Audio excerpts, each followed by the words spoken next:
I was standing in the kitchen when my life changed, holding a cup of tea that had already gone cold.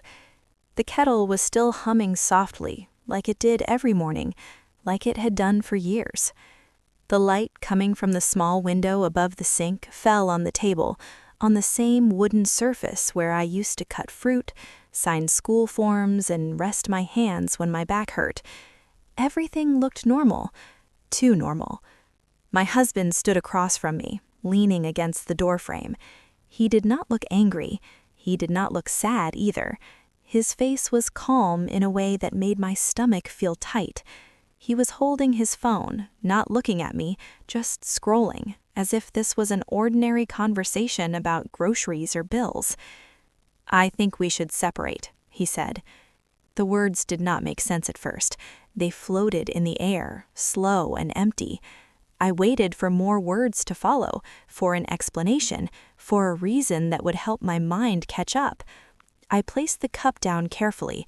I remember thinking how important it was not to spill the tea. I do not know why that felt important, but it did.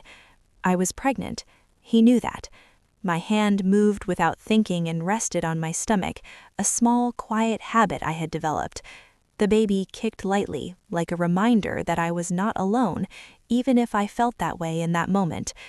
"Why?" I asked. My voice surprised me. It sounded steady, almost polite. He sighed, finally looking up. "This marriage is not working. You are too quiet, too slow. I need more. I need someone who understands my ambitions." Ambitions. The word echoed in my head. I thought about the years I had stood behind him at family events, smiling, listening, never interrupting. I thought about how I managed the house, how I saved money, how I waited when he said later. I thought about the times he came home late and I asked no questions. Still, I said nothing. Then he added, "I've met someone else." That was the moment the room seemed to shrink. The walls felt closer. The clock on the wall ticked loudly, each second clear and sharp. I watched his lips move, explaining things I did not want to hear. He spoke about feelings, about connection, about how life is short. He spoke like someone who had already decided everything. "I will move out," he said. "I think it's best." I nodded slowly. I did not cry. I did not raise my voice. Silence felt safer than words. Silence had always been my way of protecting myself. He picked up his keys from the table. The sound of metal touching wood felt louder than it should have. Keys. Such a small thing, yet they suddenly felt heavy with meaning. He paused, then placed them back down. "I'll come for my things later," he said. "We'll talk about the details." Details. Another empty word. When the door closed behind him, I did not move. I stood there, listening to the quiet. The kettle clicked off by itself. The house returned to its usual sounds, the soft hum of the refrigerator, the faint noise from outside. Everything continued, as if nothing important had happened. I walked to the living room and sat on the sofa. I stared at the remote control on the table, untouched. The television stayed off. I did not want noise. I wanted to understand. My phone buzzed. A message from him. "I'm sorry, this is for the best." I did not reply. A few hours later, another message came. This one was different. "She is pregnant too. We will get married soon." That was when the shock truly settled into my bones. Pregnant, married, soon. My hand returned to my stomach. The baby inside me moved again, calm and unaware of the world outside. I thought of my father. He had died only weeks earlier. The loss was still fresh, still quiet, like a bruise you do not touch. He was a simple man to the world. He lived modestly, spoke little, and never showed what he had or what he knew. To me, he was just my father, the man who taught me to read documents carefully, the man who told me that silence can be stronger than shouting. My husband never liked my father. He used to say he was too private and old-fashioned. He did not attend the funeral. He said he had work. Now, sitting alone in the house, I understood something without fully knowing why. My husband had already left before he spoke those words in the kitchen. The separation had happened long ago, quietly, without my permission. That evening he returned briefly. He walked through the house like a guest, not a husband. He took some clothes, his laptop, a few personal items. He did not look at me. I stood near the doorway, my back straight, my hands folded. "You'll be fine," he said. "I'll send some money." I nodded again. Before leaving, he paused and looked around. "This house, we will need to discuss it. It's complicated." Complicated. I watched him leave for the second time that day. This time he took the keys. When the door closed, I locked it from the inside. The click of the lock felt final. I leaned against the door and closed my eyes. I did not cry then either. Tears felt like something for later. That night I lay in bed alone. The other side of the bed was empty, cold. I stared at the ceiling and listened to the silence. In that silence, something began to change. Not anger, not revenge, something quieter. I did not know it yet, but this shock was only the beginning. Morning came without asking my permission. The light entered the bedroom slowly, touching the curtains first, then the wall, then my face. I opened my eyes and, for a moment, forgot everything. That small moment of forgetting felt kind, like my mind was giving me a short break. Then I turned my head and saw the empty side of the bed. No pillow moved, no breathing sound, no phone charging on the floor. The memory returned, calm but heavy. I sat up slowly and placed my feet on the floor. The tiles were cold. I noticed that. I noticed everything now. The sound of my own steps, the way the door creaked slightly when I opened it, the smell of the house in the morning, clean but lonely. I went to the kitchen and made tea again. Same cup, same kettle, same routine. I did not change anything on purpose. I needed the routine. It made the day feel possible. While the water boiled, I looked at the small calendar on the fridge. A doctor's appointment was circled in blue ink, my pregnancy checkup. I touched the paper lightly, as if it could feel me. I whispered, "We are still here."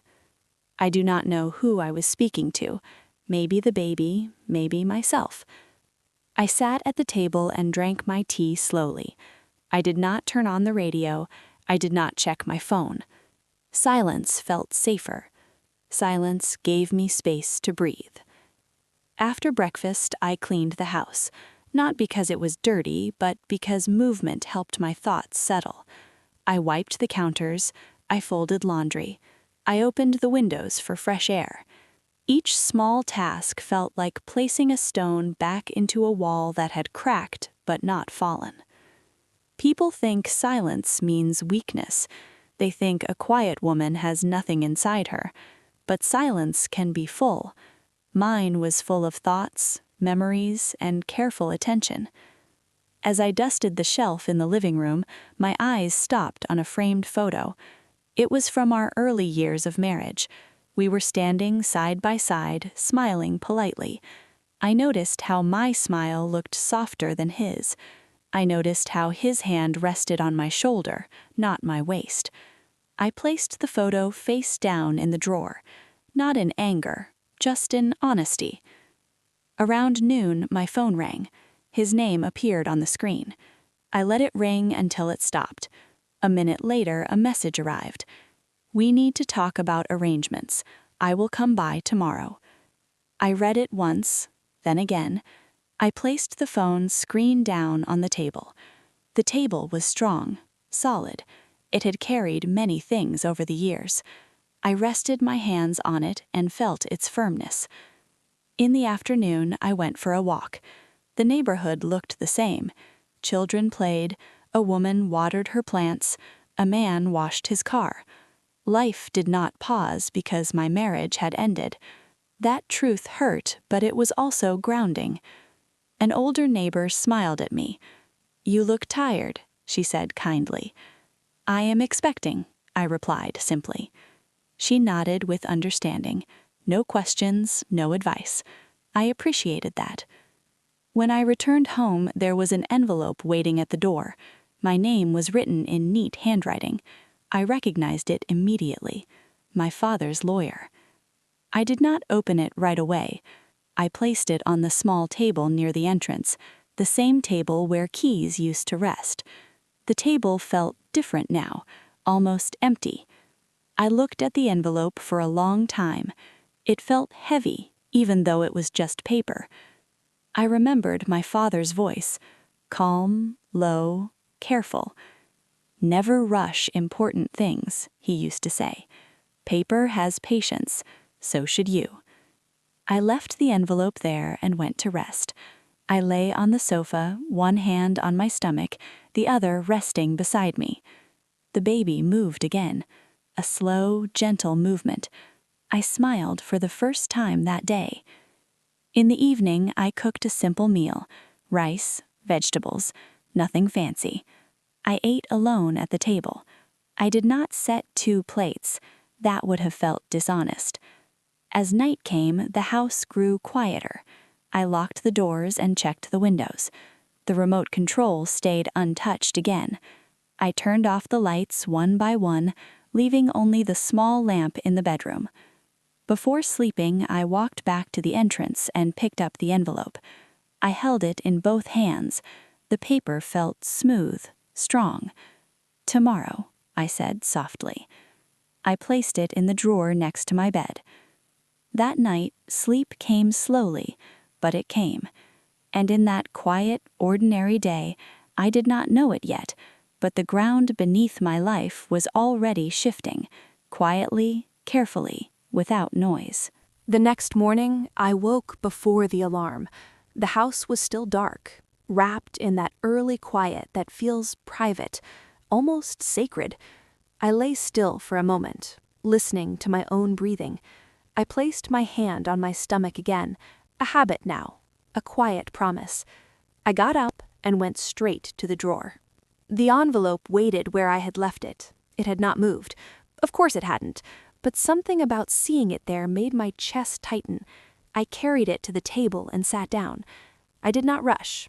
I aligned it carefully with the edge of the table, just like my father used to do with his papers. Straight lines, clear order. I opened it slowly.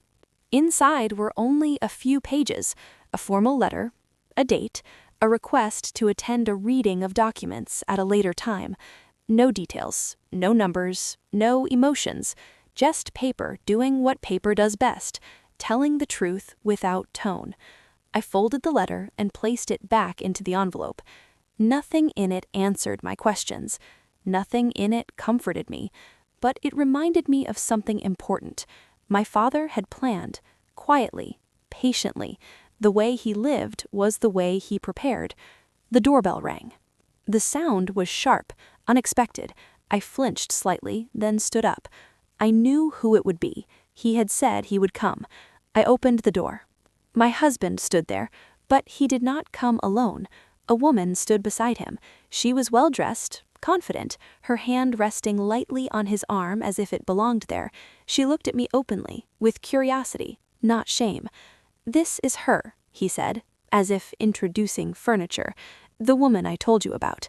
I nodded once. "Hello." She smiled politely. "Hello." There was no anger in me, only a slow, sinking realization. He had not come to talk, he had come to show. "We need to be clear," he said, stepping inside without waiting to be invited.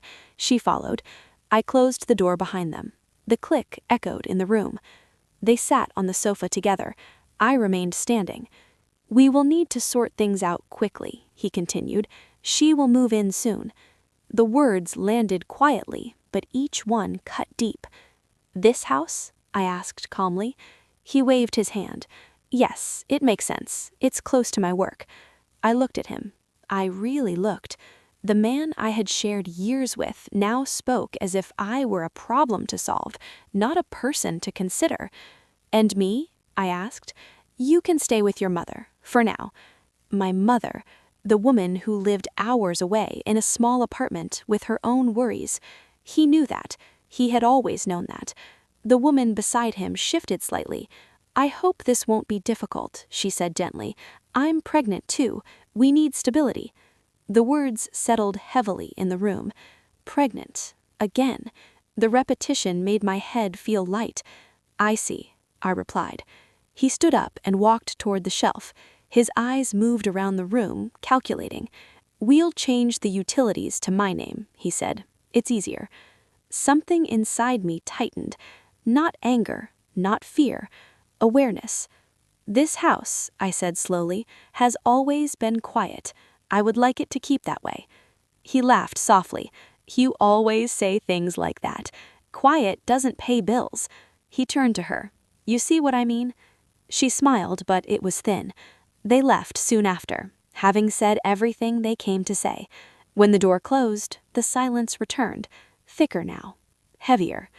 I walked to the window and watched them get into his car. She adjusted her seat. He started the engine. They drove away without looking back.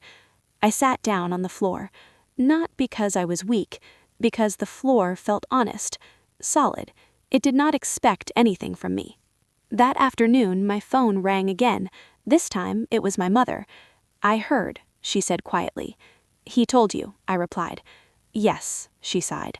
"He said you are being unreasonable." I closed my eyes. That word again. Unreasonable. "Come here," she urged. "You shouldn't be alone." "I am fine," I said gently. "I need time." She was silent for a moment. "Your aunt called too," she added. "She said maybe you should apologize for the baby's sake." Apologize. I thanked my mother and ended the call. I placed the phone down carefully. My hands did not shake, but something inside me broke, softly, without noise. It was not my husband's betrayal that hurt the most in that moment. It was this, the quiet turning away of people who were supposed to stand beside me, the suggestion that my dignity was a problem, that my silence was guilt. I walked to the bedroom and sat on the edge of the bed. I opened the drawer again and took out the envelope from the lawyer. I placed it beside me. "My father believed in preparation," I whispered. I remembered how he used to read documents slowly, twice, sometimes 3 times, how he taught me that power does not announce itself, it waits. That evening, the lights flickered briefly, just a second, then they stabilized. I stared at the ceiling light. Electricity, utilities, control. I stood up. The deeper wound was not the divorce. It was the assumption that I would step aside quietly, empty-handed, ashamed, that I would apologize for existing. I walked back to the table and sat down straight. I took a piece of paper and wrote down one sentence. "I will not rush." I folded the paper and placed it beside the envelope. In that moment, something shifted inside me. Still quiet, still calm, but no longer fragile.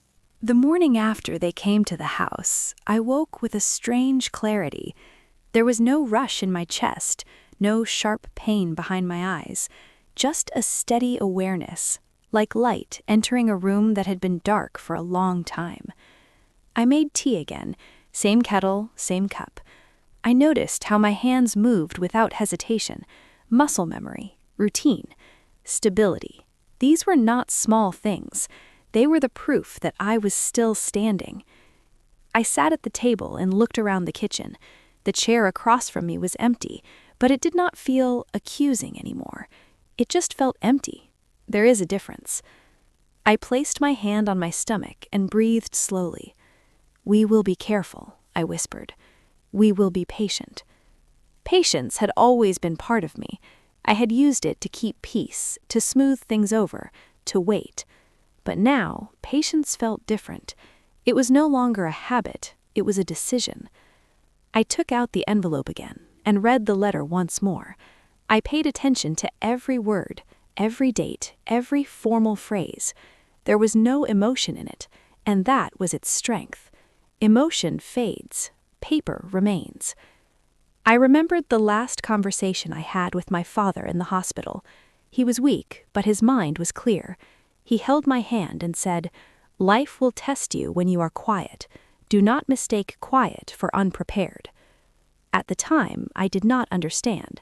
Now I did. I did not call anyone that day, not my mother, not my friends. I needed my thoughts to remain my own. Other people's fear could easily become mine if I let it. I walked through the house slowly, room by room. I touched the door frames. I opened and closed drawers. I stood in front of the main door and held the handle for a moment. Solid, strong. It did not belong to emotion. It belonged to structure. In the living room, I noticed the keys were missing, his keys.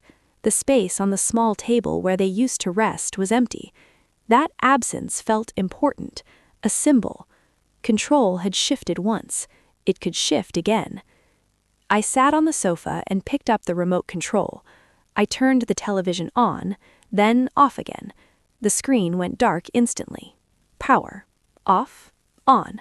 Simple. I smiled faintly. This was my awakening. Not loud, not dramatic, no speeches, just understanding. I understood that I did not need to prove anything. I did not need to explain myself. I did not need to argue. Arguments give energy to the wrong people. I needed information. I needed time. I needed boundaries. In the afternoon, I dressed neatly and went out, not to escape, to prepare. I visited my father's old office building, a modest place. The sign outside was small, almost invisible. People passed it every day without noticing. Inside, the receptionist recognized me immediately. She stood up. "I'm sorry for your loss," she said softly. "Thank you," I replied. "I would like to confirm my appointment." She nodded and checked her records. "The lawyer will see you next week."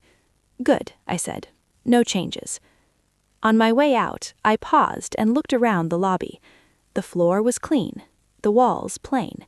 Nothing here suggested wealth or power, and yet this place held answers. When I returned home, there was another message from my husband. "I've arranged to change the electricity account tomorrow." I read it carefully. Then I did something I had not done before. I did not reply. Instead, I opened a notebook and wrote down dates, conversations, messages, facts only, no emotions. My father had always said, "Memory fades, paper does not." I wrote until my hand grew tired. Then I closed the notebook and placed it beside the envelope. That evening I cooked again. Same simple food, same table, same quiet. But the silence felt different now. It was not heavy, it was focused. As I prepared for bed, I turned off the lights slowly, one by one. The last light I turned off was the one near the door. Darkness filled the room evenly, calmly. Lying in bed, I did not feel afraid of the future. I felt awake. The awakening was not about revenge, it was about readiness. And readiness does not announce itself. It waits. The day of the appointment arrived quietly. No dramatic sky, no heavy rain, just a normal morning with pale light and soft sounds. I dressed carefully, choosing simple clothes, nothing new. I tied my hair back the way I always did when I needed to think clearly. Before leaving, I checked the house once more. Windows closed, lights off, door locked. The click of the lock felt steady, familiar. I placed the key in my bag and touched it briefly, like a reminder. The lawyer's office was calm, clean lines, neutral colors, a place designed to make emotions wait outside. He stood when I entered, a man in his late 50s, calm eyes, careful movements. He shook my hand gently. "Your father spoke of you often," he said. "Please sit." I sat across from him at a wide desk. The desk was empty except for a single folder, thick, brown, tied with a simple string. The sight of it made my chest tighten, not with fear, but with recognition. My father's style, simple outside, heavy inside. "I will explain everything clearly," the lawyer said. "You may stop me at any time." I nodded. He untied the string slowly and opened the folder. Inside were documents, many of them, titles, statements, letters. each page placed with intention. Your father was a private investor. For many years, he did not trust noise. I listened without interrupting. He owned companies through trusts, properties through holding firms, accounts spread carefully, always legally, always documented. He slid the first document toward me. Ownership. My name was there. Not once, many times. I felt my breath slow. My hands rested on the desk, still. He left everything to you, the lawyer continued. All controlling interest, all final authority. Everything. I looked down at the papers again. I read slowly, twice, 3 times. Percentages, signatures, dates, each line clear, each page real. There is more, he said gently. He turned another page. A number appeared, large, larger than anything I had ever seen written next to my name. I did not gasp. I did not cover my mouth. I did not cry. I simply closed my eyes for a moment. My father, quiet, modest, patient. This was his final lesson. He anticipated pressure, the lawyer said, from family, from outsiders, from spouses. The word hung in the air, careful but sharp. There are clauses, strong ones. You are protected. Nothing can be taken from you without your consent. I opened my eyes and nodded. Your husband? I asked calmly. The lawyer met my gaze. He has no legal claim. None. Silence filled the room. A good silence. A clean one. I thought of the kitchen, the keys, the electricity message, the confidence in his voice when he spoke of arrangements. Arrangements made without knowledge are illusions. The lawyer slid another document forward. This concerns the house you live in. My heart slowed further. The house is owned by one of your father's companies. You are the sole beneficiary and director. The house, the walls I had cleaned, the door I had locked, the table where I drank tea. Mine. I touched the paper lightly. It felt cool, solid. I never told anyone, I whispered. The lawyer smiled faintly. That was his way. We spent hours reviewing documents. I asked questions, clear ones, practical ones. I took notes, dates, numbers, names. Everything was confirmed. Everything was real. There was no rush, no pressure. When we finished, the lawyer closed the folder and retied the string. Take your time, he said. You do not need to act immediately. I know, I replied. As I stood to leave, he added, Your father trusted your patience. Outside, the world looked the same. Cars passed, people walked, life moved forward, unaware. I sat in my car for a long moment before starting the engine. I placed the folder on the passenger seat. I did not open it again. I did not need to. Power does not need to be touched constantly to be real. When I returned home, the lights were still on, electricity still flowing. The message my husband had sent remained unanswered. I walked inside and placed the folder on the table, the same table where keys once lay, the same table where silence had grown heavy. I sat down and rested my hands on the folder.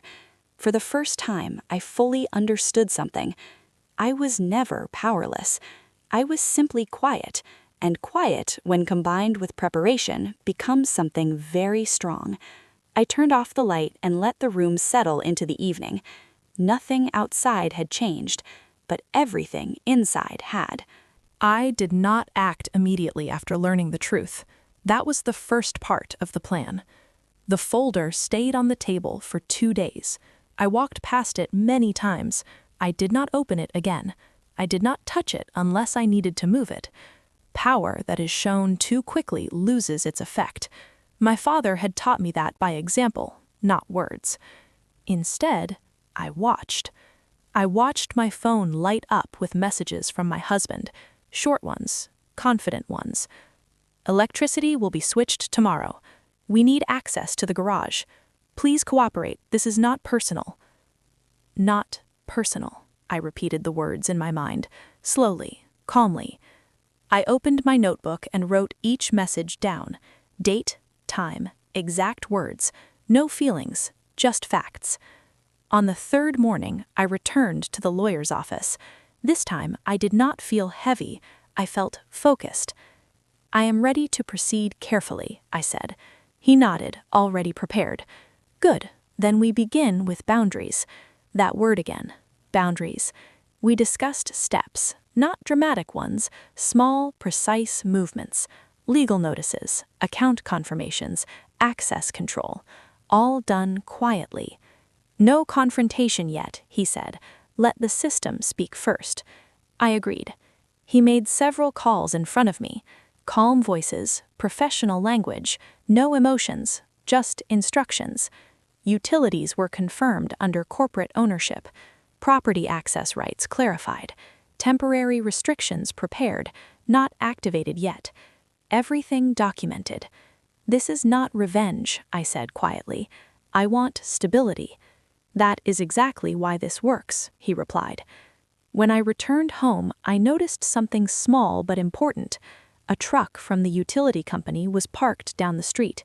Workers stood near it, talking. I watched from behind the curtain, not hiding, observing. They did not come to my house. They left.